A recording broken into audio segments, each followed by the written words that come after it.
قدخا هری درش آ جیهانی قدخا سوره لنافچا سوره آمده لشش تاخان دودی مها دوزن آ 2015 انده قدخا چون هاتنه هات ایلان کرن. 4 مه شر و پفچون چبوند ناف شروان کرد و هیزن اولکاریا ترکیه دا. اپراسیون د 16 آذر 2016 انداب داوی هات. لی قدخا چون هاتنه آل سر 4 تاخان 3 سالن دوام دکه.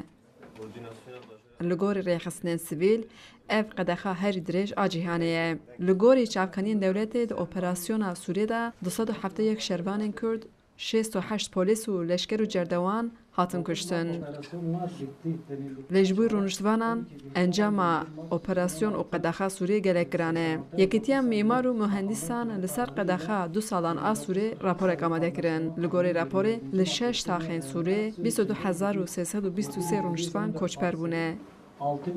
هروسا لشش تاخان 46 هکتار جی هاتیه خراب کرم که بگشتی 3569 خانی حتی نها هات نخراب کرن.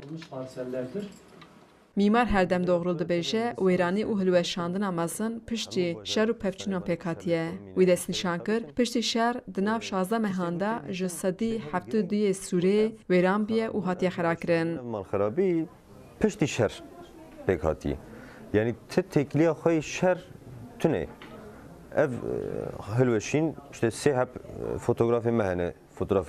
میمار هر دم دوغرول بیشه آرمانجا دولت والا کرنا سوره بو نه آوا کرناویه او لدجی آواهی کنو تیله کرن درته. گولان دم دنیرن تنه 10 هکتار هاتیه خراب کرن.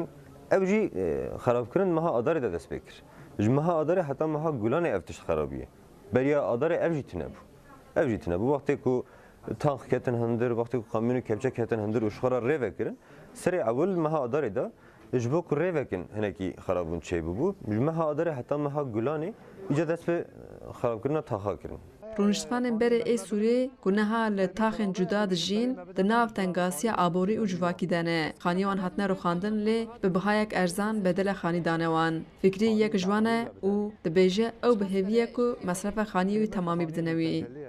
Xanîyê min gele aqê min naxwin yani nabêjim trilyon kî bi 2 trilyon bire bide min. هم وان پراجی ناقازن شبه لازمه یعنی دگر خانی مچی بسه بیا بدن ها. خجیجان فارقین دنگ امریکا آمد.